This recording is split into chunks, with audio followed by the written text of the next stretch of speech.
안녕하세요. 대기업 이세훈입니다. 자, 오늘은 이제 비상교육의 주가의 흐름들을 같이 한번 살펴보려고 하는데요. 지난 1일 서울시 교육청이 AI 디지털 교과서에 어떤 이제 예산을 반영했다라는 소식이 전해지게 되면서 비상교육을 필두로 해서 교육 관련주들이 전반적으로 좀 상승세를 나타냈던 하루입니다. 그래서 이거와 관련된 내용들과 함께 그리고 2025년도에 이제 활용될 교육부의 예산 그리고 AI 디지털 교과서 도입에 따른 어떤 로드맵부터 비상교육의 주가의 차트 흐름들 전반적으로 한번 살펴보도록 하겠습니다. 아시다시피 비상교육은 초등학교, 중학교, 고등학교의 교과서 출판 사업을 주력으로 하고 있는 회사가 되겠고요. 이번 정부가 기존의 교과서를 AI 디지털 교과서로 변경하는 과정에서 대표적인 수혜주로 분류가 되고 있는 상황이 되겠습니다. 자, 지금 보시게 되면 지난 2024년 8월 27일 발표된 교육부의 업무보고 자료를 보게 되면은 2025년도 예산안에 나와 있는데요. 일단 교육부가 편성한 2025년도 예산안은 약 104조 원이 조금 넘는 수준이 될 것으로 예상이 되고 있습니다. 자, 이 중에 AI 디지털 교과서 도입 관련된 예산은 1조 2천억 원 정도 가량으로 추산이 되고 있는 상황이고요. 여기에는 인프라 구축이나 또는 교사 연수 비용이나 이런 것들이 다 포함된 금액이라고 보시면 될 것 같습니다. 중요한 건 이제 AI 디지털 교과서가 2025년을 시작으로 해서 2028년도까지 단계적으로 도입이 될 예정이 되겠는데요. 이 AI 디지털 교과서 도입을 위해서 정부가 이제 2029년까지 투입될 정부의 예산이 6조 9천억 원 정도로 약 7조 원에 육박할 것으로 전망이 되고 있는 상황입니다. 그래서 대규모의 어떤 정부 정책 자금이 투입된다라는 점에서 어떻게 보면 교육 관련주가 정부 정책 수혜주로 좀 바라볼 수 있는 부분들이 아닌가라고 생각해 볼 수 있고, 다만 이 예산안은 어떤 국회를 통과한 것은 아니에요. 그래서 지금 11월부터 12월 사이 국회에서 예산안 심사가 시작이 되는데, 여기에서 교육부의 일부 예산안이 감액 또는 증액될 수 있다라는 점은 참고적으로 알아두시면 좋을 것 같습니다. 그 가운데 이제 11월 1일에 바로 서울시 교육청이 AI 디지털 교과서 예산이 반영된 그런 이제 예산을 발표를 한 거죠.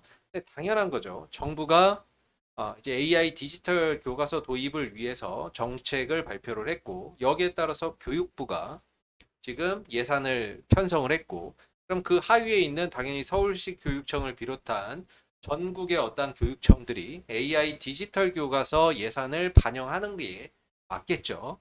그래서 그 가운데 이제 서울시 교육청이 AI 디지털 교과서를 일단은 뭐 예산을 편성했다라는 소식이 전해지게 되면서 오늘 관련주들이 좀 상승하는 계기가 되었다라고 보시면 됩니다. 자, 중요한 건 이제 뭐 예산안의 내용들을 좀 보게 되면 AI 디지털 교과서에 256억, 스마트 기기 구입에 1472억, 충전함에 97억, 관리비에 63억, 그리고 원격 수업 지원 플랫폼 구축에 52억 원 등 이제 예산이 편성이 되어 있다라고 나와 있고요. 이 AI 디지털 교과서 예산이 편성된 부분들이 오늘 이제 교육주들이 좀 상승하는 계기가 좀 되었다라고 볼 수 있을 것 같아요. 자, 일단은 그러면 이제 우리가 또 11월 달에 또 주목해야 되는 이제 부분들이 있는데 바로 이 AI 디지털 교과서의 이제 로드맵이 되겠습니다. 지금 2024년도에 AI 디지털 교과서의 어떤 선정을 위해서 굉장히 지금 이런 과정들이 진행 중이거든요. 왜냐하면 2025년 3월부터는 이제 초중고등학교에 단계적으로 AI 디지털 교과서가 도입이 돼야 되기 때문에 그 도입을 위해서 2024년도에 어떤 교과서를 도입을 할지 최종 심사를 하고 결정을 해서 마무리를 해야 됩니다. 그래서 그 과정들이 올 하반기에 있을 예정인데 바로 11월 달에는 이 부분이죠. 2024년 11월 29일에는 이 AI 디지털 교과서의 최종 선정이 예정이 되어 있습니다. 그렇기 때문에 여기에 어떤 최종 선정되는 기업과 선정되지 못하는 기업들 간의 어떤 주가의 차이는 분명히 좀 발생할 수 있다라는 점이 되겠고, 현재는 뭐 이제 결과 내용을 알 수는 없기 때문에 교육주는 대부분 이 부분 선정에 대한 기대감으로 주가가 움직이고 있는 상황이다라고 말씀을 좀 드려볼 수 있을 것 같습니다.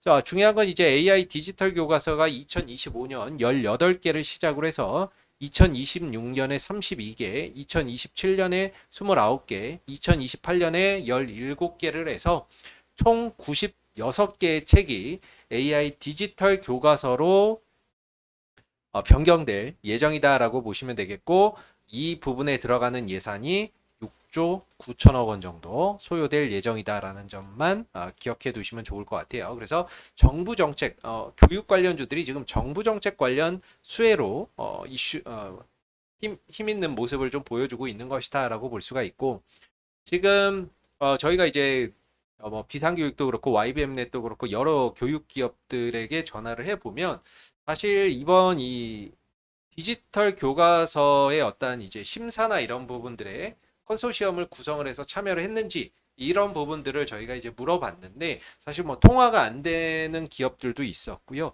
뭐 일부에서는 교육부에서 엠바고를 걸어놨기 때문에 참여 여부나 수주 여부를 발표할 수 없다. 이렇게 좀 이야기를 했어요. 그래서 11월 29일 2024년 11월 29일 돼봐야 결과는 좀 알 수 있다라는 점을 참고해 보시면 되겠고, 지금 비상교육이 이 AI 디지털 교과서 관련해서 이 파트너십을 맺고 있는 기업들이 있습니다. 사실 뭐 비상교육이 이번 심사에 참여를 했는지 안 했는지는 확인할 수는 없습니다. 근데 저희는 하지 않았을까라고 저는 개인적으로는 추정을 하고 있는데, 그 이유는 지금 AI 디지털 교과서 관련해서 비상교육이 이런 기업들과 지금 파트너십을 맺고 있거든요. 또 MOU나 이런 것들을 맺고 있는데, 바로 이제 맨 왼쪽에 있는 게 콴다입니다. AI 기반의 학습 플랫폼인데, 이 콴다를 운영하고 있는 메스프레소라는 기업하고 수학 AI 디지털 교과서 플랫폼 공동 개발을 위한 MOU를 체결을 한 상황이고요. 비상교육이. 그리고 두 번째 있는 거는 이제 앨리스라는 기업이 되겠는데, 얘네들은 또 인공지능 교육 실습 플랫폼입니다. 그리고 이 앨리스와 비상교육이 정보, AI, 디지털 교과서 플랫폼 개발을 위해서 또 MOU나 이런 것들을 체결을 했고요. 마지막이 이제 에듀템입니다. 얘네들은 외국어 학습에 최적화된 AI 어떤 솔루션을 보유를 하고 있는데, AI 디지털 교과서 사업이나 이런 것들을 공동으로 좀 추진하기 위해서 비상교육과 MOU를 체결해 놓고 있는 상황이다. 물론 이 기업 말고도 더 있을 것으로 추정은 됩니다만은, 저희가 뉴스 기사를 확인해서 이제 확인한 바에 의하면 앨리스, 콴다, 에듀템 이 세 가지 정도 기업이 확실하게 뉴스 기사로도 나왔었고 MOU를 체결했다라는 그런 이제 부분들을 확인할 수 있었기 때문에, 객관적으로 확인할 수 있었기 때문에 이 세 기업만 일단은 뽑아봤고요. 중요한 건 이 세 기업들 모두 AI 디지털 교과서의 도입되는 어떤 그 과정에서 비상교육과 지금 MOU를 체결해서 공동 개발이나 이런 것들을 추진하고 있다라는 점이 되겠습니다. 그래서 아마 이런 부분들을 봤을 때 비상교육이 이번 AI 디지털 교과서 검정 심사에 참여하지 않았을까 개인적으로는 좀 추측이 되는 부분이고요. 자, 그럼 오늘 비상교육의 차트의 흐름들 한번 보도록 하겠습니다. 자, 오늘 15%가량 상승 흐름들을 보였고, 지난주 금요일에도 큰 폭의 상승을 한번 보였죠. 그때도 한 10% 정도 상승을 했었고, 오늘은 이제 15%가량 상승 흐름들을 보여줬어요. 그래서 이틀 연속 급등세를 좀 나타냈는데, 기술적으로 봤을 때는 이제 7,000원대가 단기적으로 좀 저항의 역할을 할 수 있는 그런 부분들이 될 것 같고요. 이전에도 보시면 이런 자리에서 7,000원대에서 지지나 이런 부분들이 많이 일어났었고, 급등 이후에 내려올 때도 지지가 일어났었는데 무너지고 나서는 철저히 좀 저항으로 작용하는 그런 부분이기 때문에, 이 7,000원대에서는 매수 매도의 매매 공방이 좀 치열하게 일어날 수 있는 구간이니만큼 한 번에 돌파하기에는 좀 쉽지 않지 않겠는가라고 생각해 볼 수 있을 것 같고, 또 이틀 연속 급등에 따른 이제 RSI 지수가 지금 뭐 거의 80 이상으로 넘어갔습니다.